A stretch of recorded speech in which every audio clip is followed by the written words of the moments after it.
13th. And this is the famous Midland Hotel in Chicago, downtown Chicago. The site of Vietnam Veterans Against the War 20th anniversary.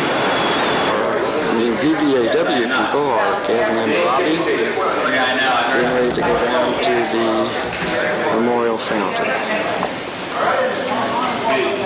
State is VER, state military.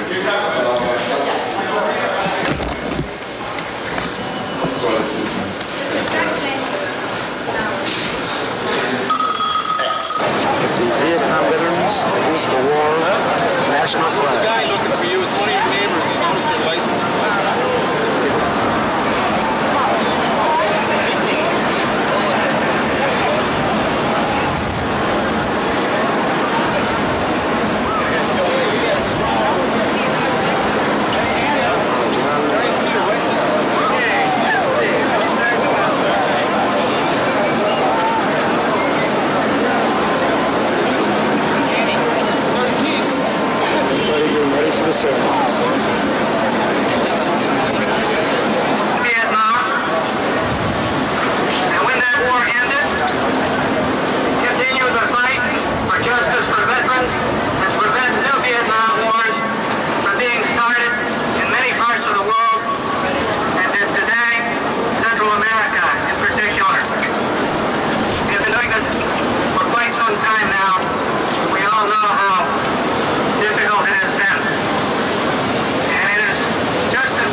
Protective forces and that, and you can't pass out that amount of automatic weapons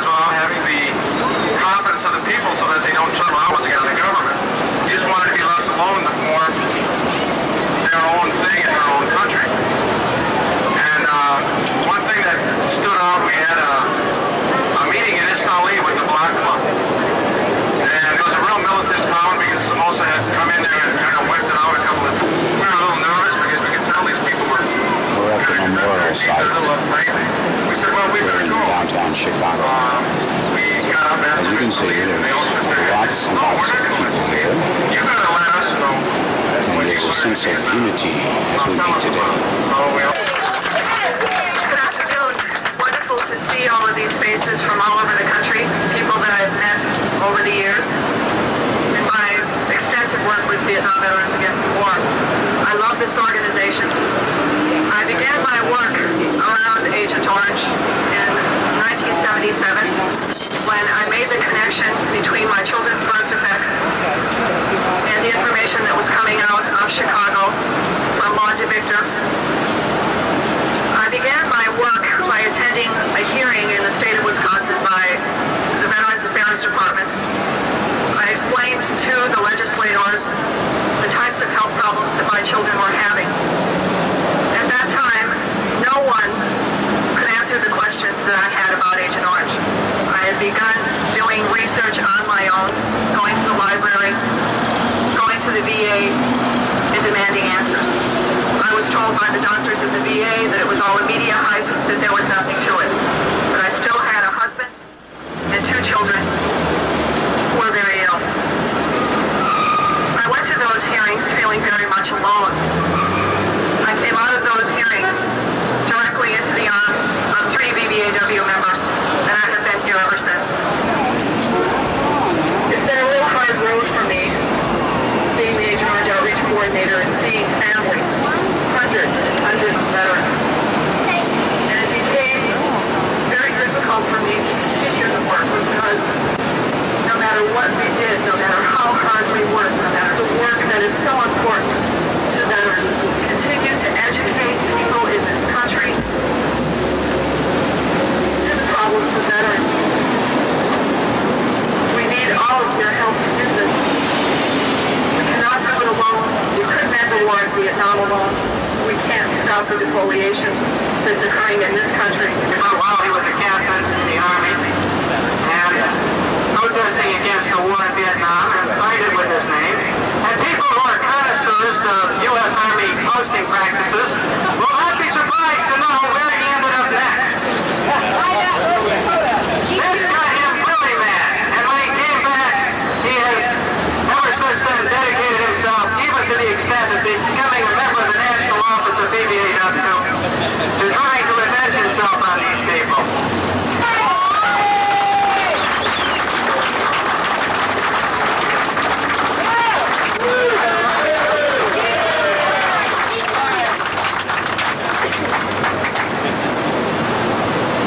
It's nice to see so many good friends. It's nice to be here, and it's nice to have lasted as part of an organization that has made it through 20 years.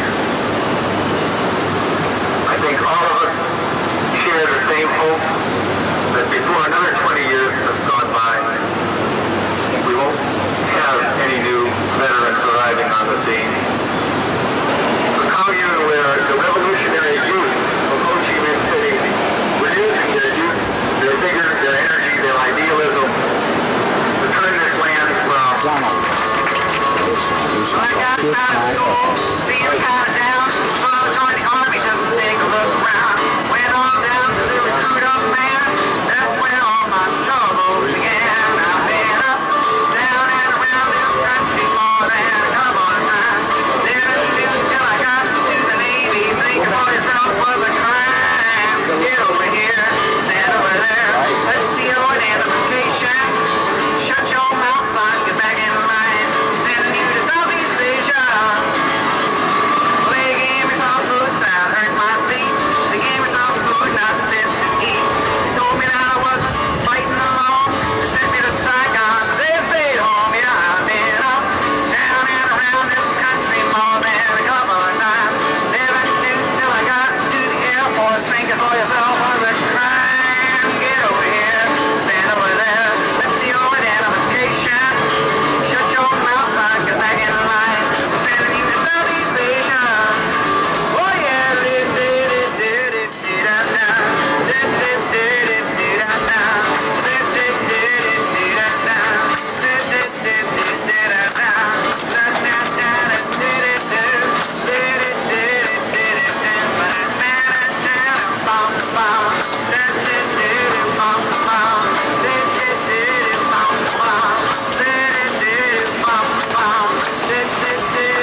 administration.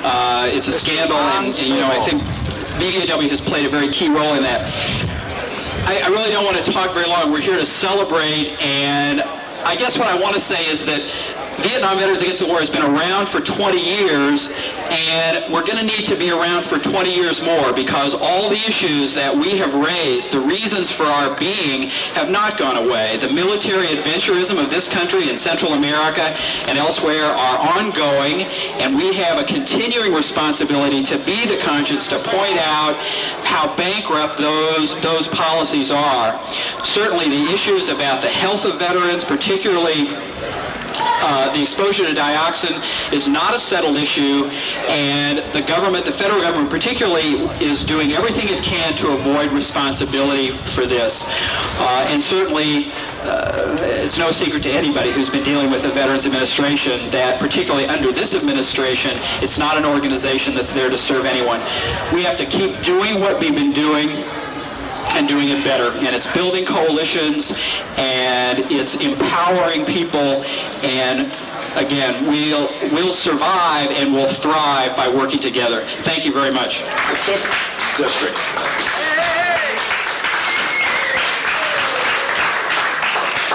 Thank you very much. It's a pleasure to be here. As I think most of you know, I returned recently from a trip to Honduras and Nicaragua in connection with the deployment of the Illinois National Guard.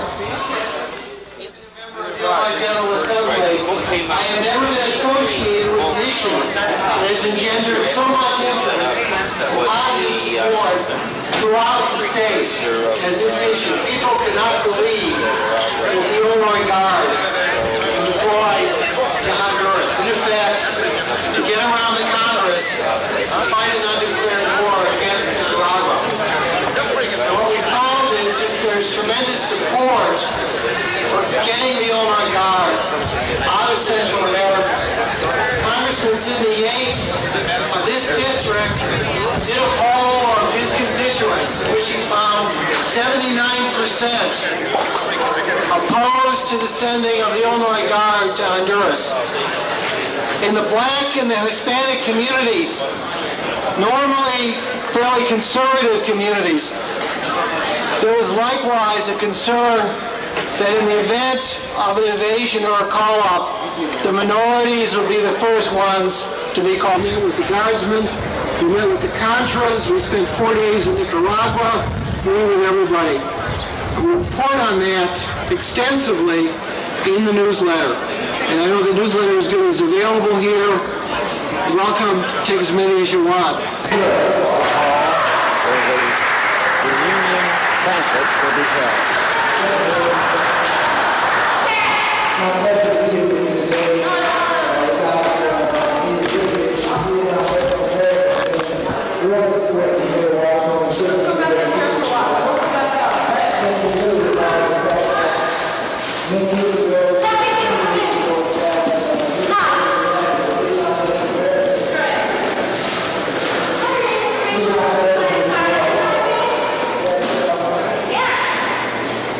You raise the confidence of this country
They call overblown syndrome. Then I began to realize there was no one but Tricky Dick. It was Tricky Dicky from your Belinda, hip hip hip hooray. Tricky Dicky from your Belinda, hip hip hip hooray. Well, he walks, he talks, he smiles, he bounds, he does what a human can. Tricky Dicky from your Belinda, he's a genuine plastic man. Language in this church, I think God may understand. I don't know. Hey, well. We'll talk about it when we get there, right?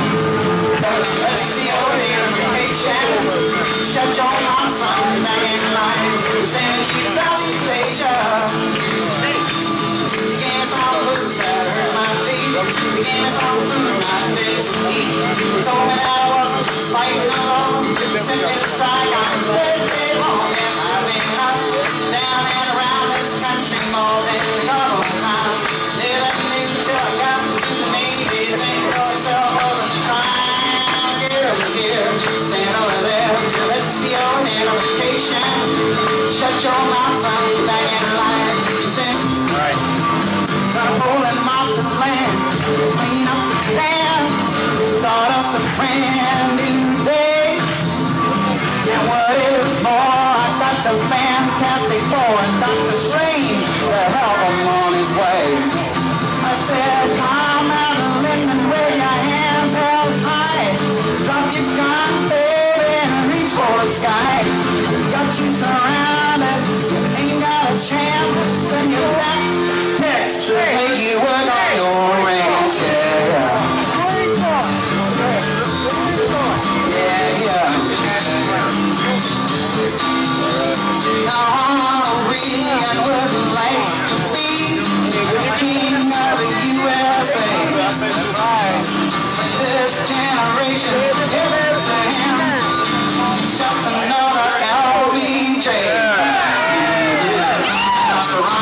hung out over to the crowd awaiting their chance to eat.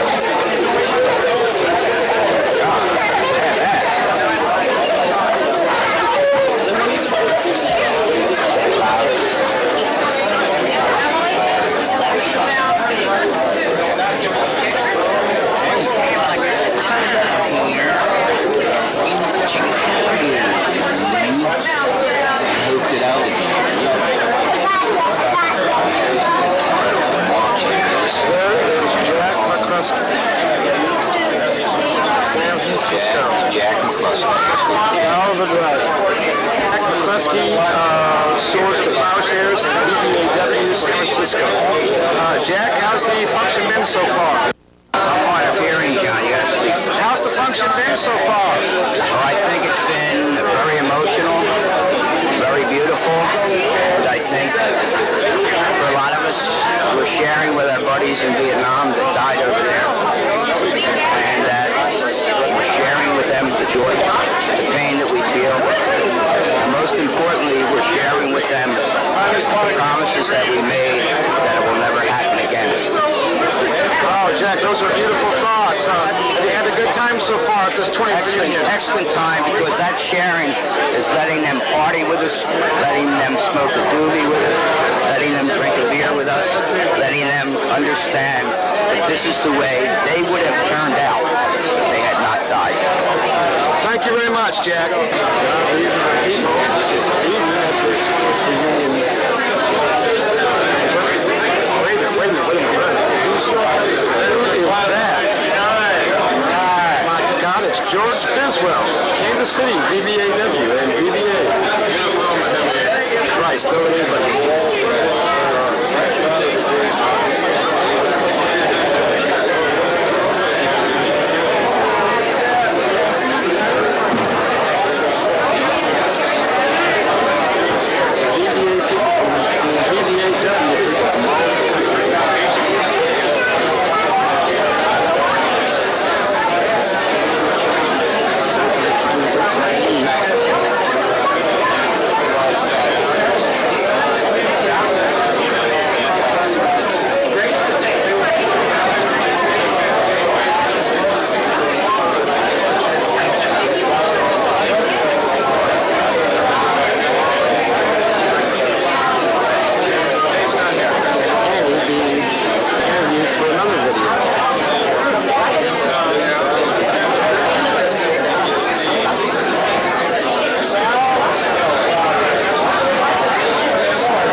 For Fire Base Kansas City, former VVAW member Ron Sable. Ron, I understand you got an award today. What was it all about? Well, I was given an achievement award by Vietnam Veterans Against the War. You want to say hi to any of the fellows back in Kansas City? I want to say hi to Randy in particular. I want to be here today. Yeah, he's missing it. Yeah, well, he would like to be, but he sends his love. And all the guys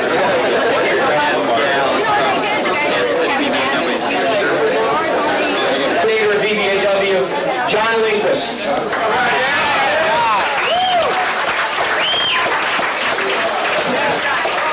I think you all planned for me to do one for Plan 47, but I'm much more orientated to everybody here. This toast is for all the VVAW people who have done all the hardest duty, which is the logistical work.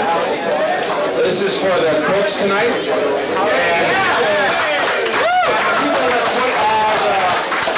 Up on the walls and the buttons in the rack. This is for the people that cook that Dewey Canyon tree, for John Kerry's maid, for Operation Heart of America when they broke 3,000 eggs in the rain, for the security at Miami Beach when we threw the Nazis over the wall. When we dealt with the right-wing Cubans that were throwing M80s and freaking us PBS guys out, you know. And for the convoy coordinator on the last patrol. For the back gate security guy at Gainesville, who was also the mushroom tester. The editor of the VVAW paper, the typist, the layout, people are usually in person. The posters and leaflet people, the people who cut the grass and the wood for our national campouts, to our wives and girlfriends and families who support us, and VVAW, and for the crazy vets, the regular vets, and the vet vets, to the music makers who give us our humor, culture, and fun, and lastly to the national office, Barry Pete, and those other two guys.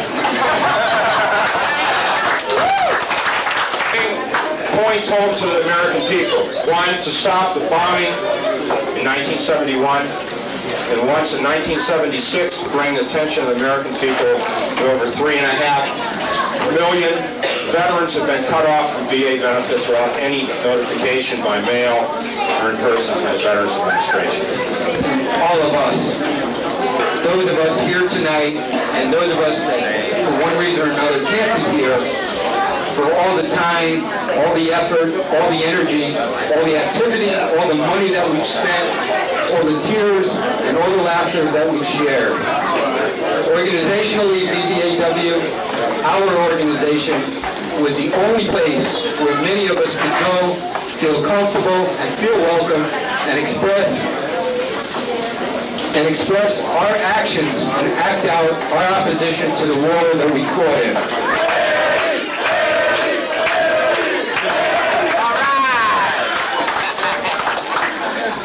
I've been in VVAW for 17 years, and I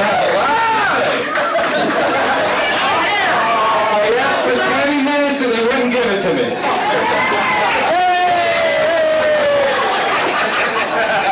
But I would like to say, 20 years ago, in 1967, I went to Vietnam. 20 years later, in 1987, I went to Vietnam as part of the VVAW delegation. Both of those experiences for me were earth-shattering experience. In between that time was my 17 years in VVAW.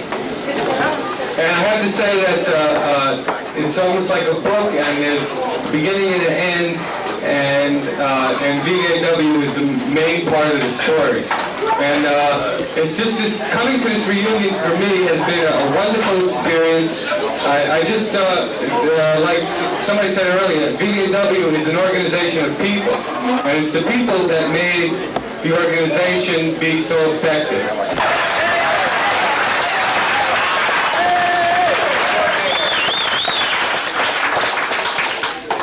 I think that we really have come a long way in 20 years, even though a lot of people have been complaining that we're still in the same spot in regard to the government and its policies. But we've polished our culture up real good, and I think that I would like to make a toast tonight to all the people who contributed poetry and music and guerrilla theater skits, especially to a brother who's not here with us tonight. His name is Buzz Noyes, and he wrote a Michael Maggot series. And if it weren't for Michael Maggot, the people in this country would not have learned as much as they did about Vietnam. And I also like to make a toast to all of you old-time members out there who remember what a Plan 47 is. Not very many old-timers. Now, I see faces I haven't seen for years, and I see the pain, and I see the compassion. What I'd like to do tonight is talk about two of my friends. Doc Allen, a black medic from Alabama, and Doc Casey, a white medic from New Jersey. And it may sound bizarre, both of these guys died in Vietnam. I have talked to these guys for the last 19 years. And I know they had lived. They were the members of VVAW. I remember before Doc Allen died of talking with me of this black young veteran who was a good medic and wanted to become a doctor and go back and give this to his people. And Casey, who was like there, who ate a lot and had a rough interior or exterior and had the softness inside. Alan would have made a good doctor. Casey was a good medic. For them and for us, I'm going to smoke a joint with you tonight.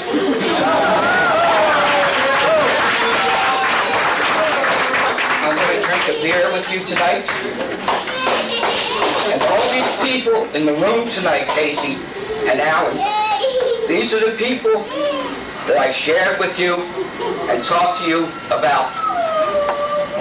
These are the people that helped me keep my promise that it will never happen again. And these are the people.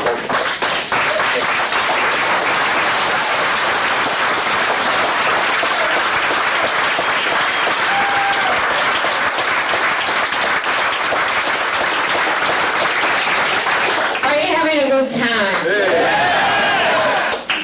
Are you going to continue to have a good time? Yeah. All right. We need seconds. To deal with his Vietnam experience after about 10 years. And we ran across this rather bizarre creature, a redhead, I think, who dragged us over to somebody's house who wasn't home and filled my head with literature and a lot of rap. And it sounded real good. So we sort of hung out. You know, maybe there's something in this. And there was. And I'm still hanging out. So I'd like to offer a toast. I haven't had a drink yet. But I will offer this toast. Here's to the Nets, 20 years. I joined VVAW in 1972. I walked into Golden Gate Park in the Panhandle on my first anti-war demonstration, and the first thing I saw was the Abraham Lincoln Brigade. And I walked up to them and I said, "Hey, I'm a non-vet, man. Can I march with you?" And this guy pointed with his stump. He didn't have a hand. He just pointed with his stump. And he said, "Vietnam Veterans Against the War is right over there." And I looked over and I went, "Well, who's that?" And he said, "Go over and talk to him." And I walked over and saw about 20 to 30 non-vets in jungle fatigues and attitudes. And it's been downhill ever since. I need 4 bottles. Oh, sure. Thanks, John. That gave me time to write my speech. I started to write it, but I tore it up as I usually do. I guess if there's one thing that VVAW means to me, it's friendship. 78, here we go. 78, when I looked for an organization to belong to after banging my head as an individual against the VA walls. I started asking around, got the phone number of John and Andy in Milwaukee, gave them a call. You know, the friendship is there, it's real, and that's what I appreciated about them. They cut through the bullshit. There's no bullshit about, you know, whether or not the war was right. Everything is just right out there, and it was what I needed. It taught me a lot. Met a lot of great people. A lot of great people. John, Annie, Barry, Ed, everywhere. Rick, Joe, John. You know, that's the most beautiful part. Suki back there. Yeah, Jim's around here somewhere. Suki's here. Him. Yeah, I mean, it's great. The friendship.